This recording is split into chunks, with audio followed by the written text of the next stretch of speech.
Om Tat Sat. Welcome to Gyan Bhakti. We focus exclusively on spirituality, Vedanta, and Sanatana Dharma. Please subscribe our channel for the mystical meanings of these profound scriptures and daily satsang. Our humble prostrations to all-pervading Brahman or God, our worshipful Guruji, Swami Jyotirmayananda Ji Maharaj, all sages and scriptures, and to the divinity in each of you.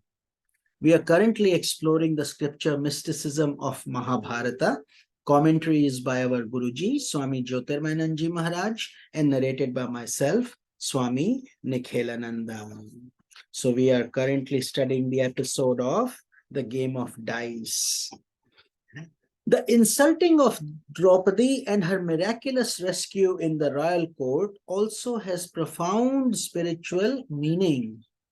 As was discussed before, the 5 Pandavas represent the individual soul, which is Arjuna, in association with 4-fold self-effort towards the primary values of life, which are Dharma, which is the ethical value, Artha, material value, Kama, vital or social value, and Moksha, spiritual goal of liberation.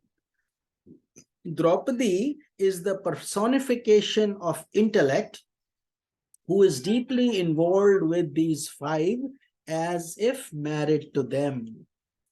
There comes a time in everyone's life when intellect realizes that it cannot depend upon anything that is known in the world, that all its supports are feeble, that all its egoistic resources are of no use. In those significant moments, one realizes that one must rely only on his own strength and divine grace flowing from within. That is what happened in the royal court when Dushasana was harassing Draupadi, and she realized that she could not be protected by anyone other than Lord Krishna. When the intellect becomes aware of a divine power sustaining it and develops insight into how to draw strength from that power through sincere prayer and philosophical understanding, God manifests in a miraculous way.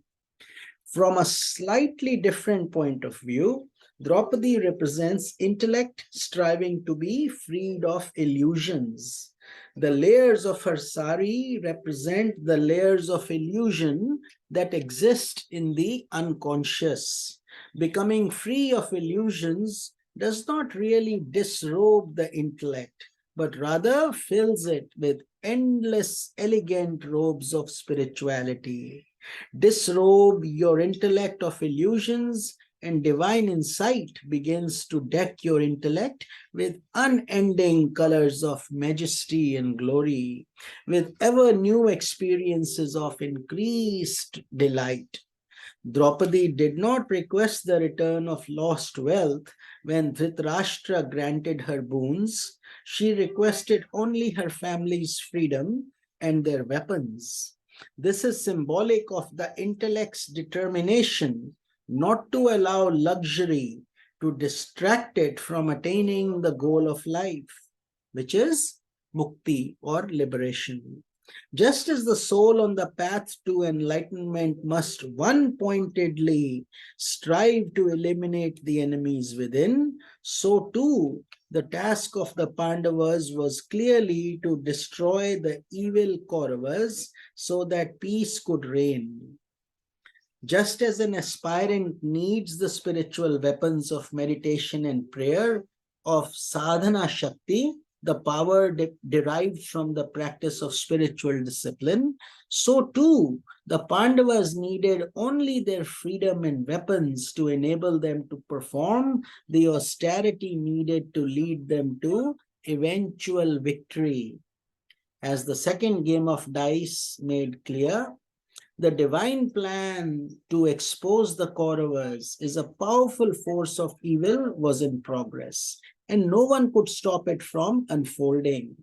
The same divine plan allowed the Pandavas to continue to survive all attempts to degrade their virtue, and lead them into a period of intense austerity and internalization that would provide the spiritual impetus for the challenges that lay ahead. In other words, every sadhaka has to do penance or tapasya like the Pandavas had to do. For such a long time, they had to be in the forest, giving up all the comforts for the one goal. Much in the same way, the aspirant should also practice sadhana shakti with an intense focus. So with this, we conclude today's satsanga, and we will start a new section called Van Parva. One means the forest. So when the Pandavas are in the forest, and that.